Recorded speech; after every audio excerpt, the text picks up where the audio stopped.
Coming up on today's episode of Inside Man United, the headlines. Sir Jim Ratcliffe reveals Manchester United plans to build 100,000-seater Old Trafford. Man United players not against Greenwood return as teammates make footballing decision. Ten Hag buzzing as exit of Man United flop takes leap forward with Euro giants to match reduced price tag. And United plot left field double raid as Sir Jim Ratcliffe blows up transfer strategy. All that coming up.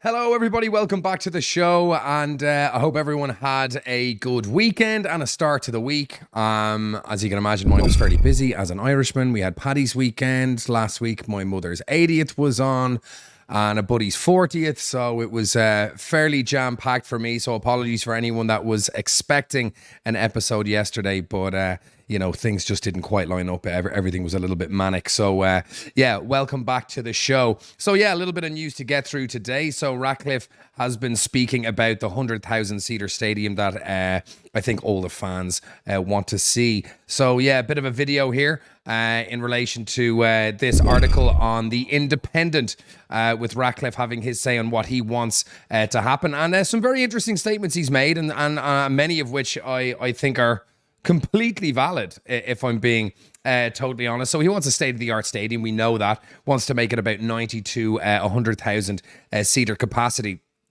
And number of Premier League clubs embarking on new stadium builds. Of course, there's Real Madrid, Barcelona working on theirs as well. Everyone's kind of given themselves a little bit of a facelift and a bit of lipstick when it comes to their stadiums recently, with United falling desperately behind, which we know. So the 71-year-old believes United deserve a stadium that reflects their place as one of the biggest teams in the world, obviously. And he goes on to say, United, arguably the greatest club in the world. He told the Geraint Thomas Cycling Club podcast, obviously something to do with their cycling team, and it just naturally progressed into a chat about football. Definitely in the top three clubs in the world. I think most people would agree with that. They're probably the biggest sports brand worldwide. It's a bit like Coca-Cola. Anywhere you go in the world, they've heard of United. It needs a stadium befitting of the club, and I don't think anyone is going to disagree with that. It goes on to say, if you look at what Real have done at the Bernabeu, Barcelona at Nou Camp, the Bernabeu is fabulous. It's like a cauldron of noise. The Nou Camp is enormous, and they're spending a lot of money revamping it. You look at the Premier League, we don't have anything that compares, despite the fact that Premier League being where all the money is, where all the viewers are, all the eyeballs, yet are probably lagging behind some of our European counterparts instead of quality of stadium. Bayern Stadium is fantastic as well.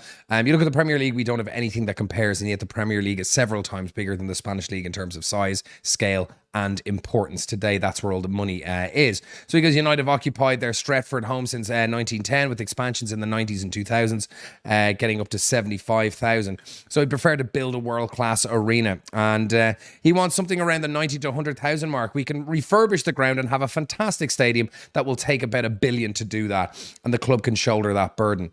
But we have got this opportunity to build a new ground if we choose to. We've got enough space to build a completely new ground. So there was a lot of people saying, the new ground probably won't be feasible. There's a lot of kind of back and forth as, will it be a revamp? Will it be a new build, revamp, new build, tennis ball, side to side, back and forth? And then it really started to look like that, a revamp was going to be done so they could invest in the team and not do what Arsenal did, which was waiting 15 years to be competitive again while you were repaying off your stadium development. If we build a completely new ground, it would be state-of-the-art, world class, have a capacity of 90 to 100,000. I think that then provides a platform for some big competitions in the north of England. And why shouldn't England play in the north? Why is the FA Cup final always in the south? And he makes a really good point here. United, City, Liverpool have won 10 Champions Leagues. London have won 2 Champions Leagues. There are occasions where Liverpool are providing 6 or 7 players to the England team. Football is just as important to the north as the south, and arguably more so. That's a really valid point. In terms of where the power of British football has been residing for the vast majority of the last 30, 40 years, yes, Chelsea have made a bit of a play. Arsenal have been involved. But between United, City and Liverpool, you can't say that they haven't been the giants of the game for quite a long time. City, obviously, a bit more recently. They're kind of new, but you can't deny what they've done in the last 10 years, as difficult and all as it is to admit that. Ratcliffe also discussed transfer strategy, stressing he would rather find the next Mbappe than spend big on superstars of the game. And this is really interesting. So he wants to kind of go after younger players, more unknown players, and kind of find and develop players the way United did in the past. United very rarely bought the finished article. Even the likes of Michael Carrick and Berbatov, these were Spurs players. We weren't buying ready-made giants from other clubs. We weren't doing what Real and Barcelona do. We'd buy kind of, level 2 players that we knew could kick on. Andy Cole, Dwight York, Solskjaer, Sheringham, Cantona even at the time. I mean, these weren't, at the time all the big players resided in Italy and a few in Spain. But that's what United always did. And this approach that they've had in the last couple of years, which is kind of buying the ready-made superstar based on, their Instagram following and, maybe having done well in previous clubs, it just hasn't worked. When you lose sight of your culture and your footballing philosophy, which obviously United did, they made their decisions not based off footballing reasons, but what they've done at other clubs, regardless of their personality, their fit into a system or what the manager likes. It was appalling.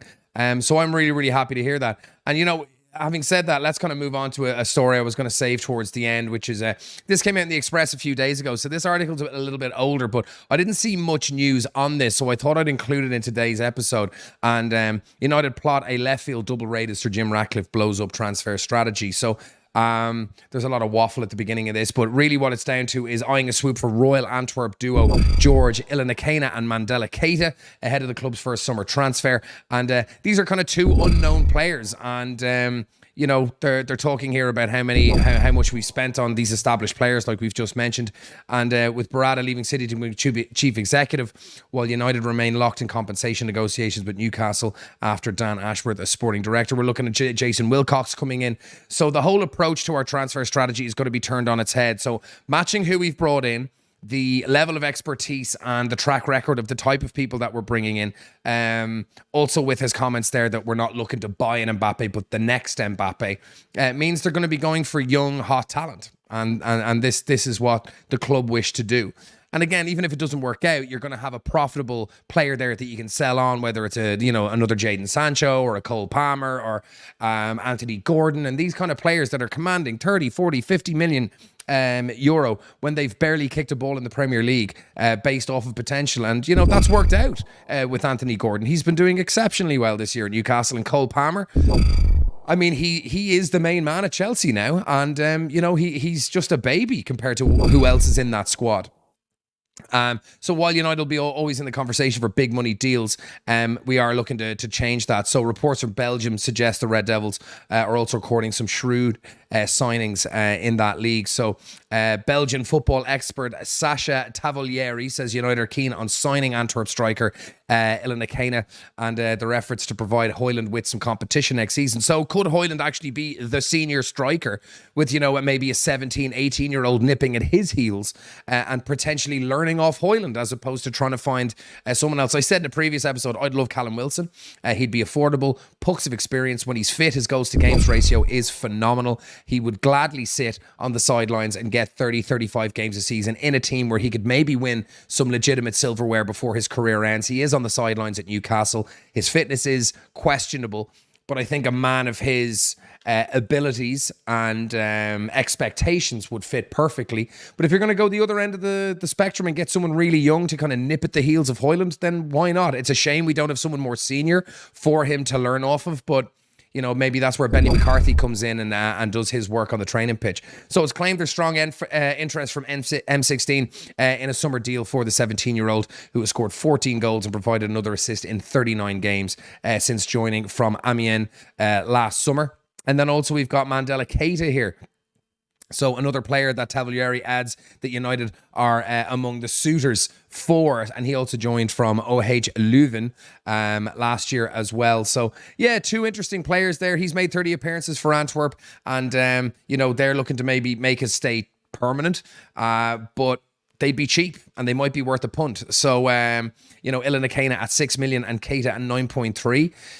15 million for those two players, if they've got pucks of potential, are you going to make a loss on them if you resell them? Most likely not. I mean, these are the kind of fees that we're expected to get for some of our academy players who have actually played 10, 15, 20 games in the United first team. So, I mean, listen, if we train them on, get them on the pitch, see what they can do, even if we don't keep them, we're probably going to turn a profit. And that's the mind frame we have to get into. I mean, we don't turn a profit on any transfer because they're all overpriced and underperforming, and we've had our asses handed to us in the last 10 years with us making a loss on pretty much every single one of our 60 transfers bar Dan James.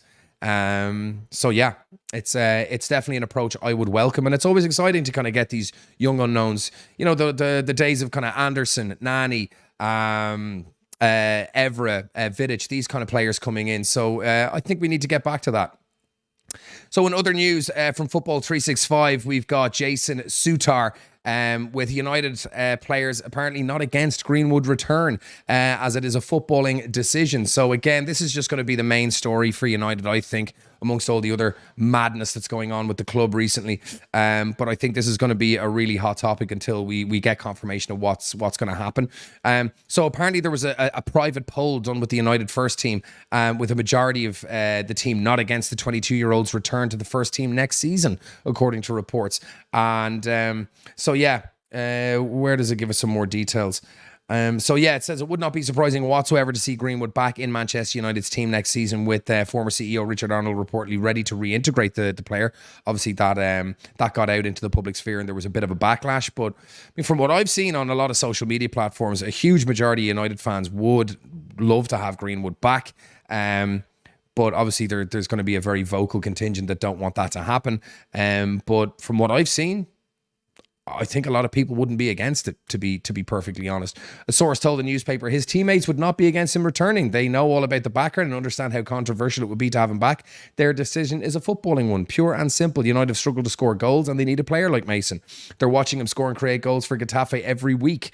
Unsurprisingly, this would be extremely controversial. The report adds that his return would risk internal revolt, especially with the women's team being opposed to it. So how much stock the money men and the board will put into that remains to be seen. But he's got 8 goals and 5 assists for Getafe this term, and he's been doing reasonably well.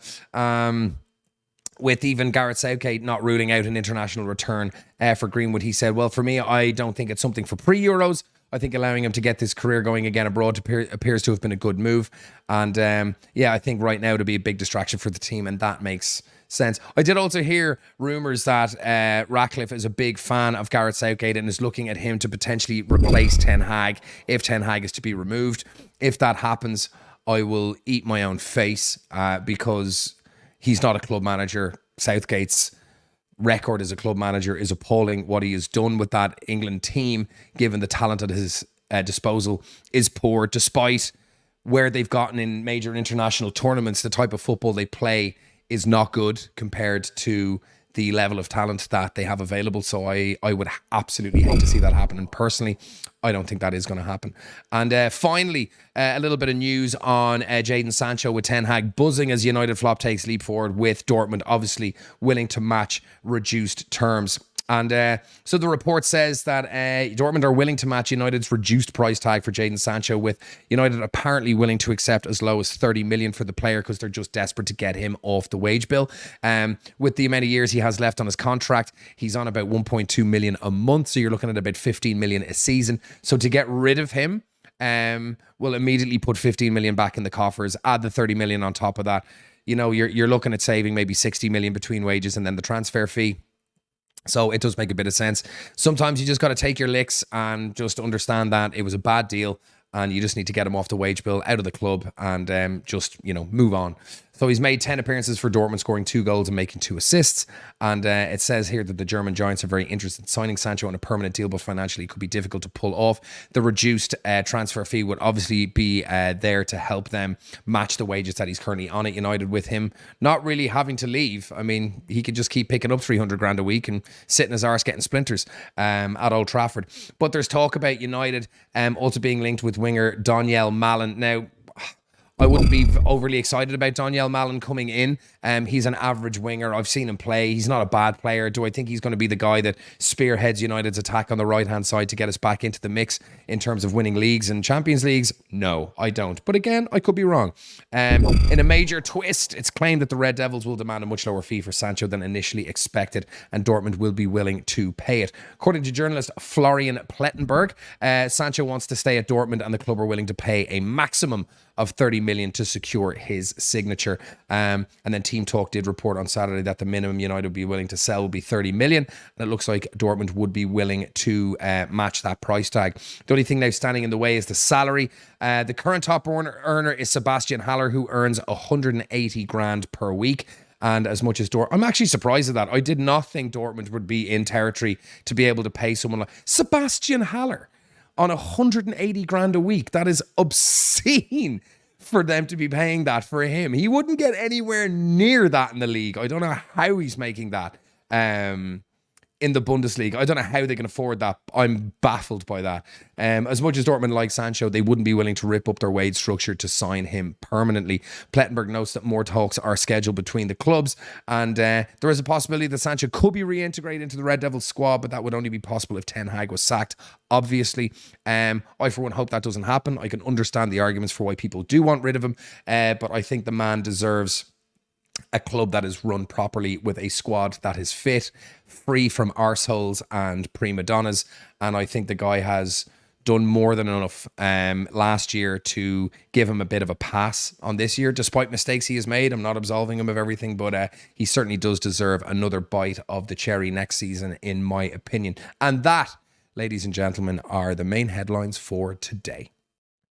As always, thank you very, very much for joining me. I just hit over 500 subs there recently, and that is thanks to you. So I just want to say thank you very, very much for those of you who have been tuning in, supporting this channel, subscribing, hitting those likes, giving me those comments. It really does make everything really worthwhile, and puts a nice little smile on my face. So if you haven't already, please hit the subscribe button, hit that like button, and hit the notification button as well. And as always, I will see you on the next one.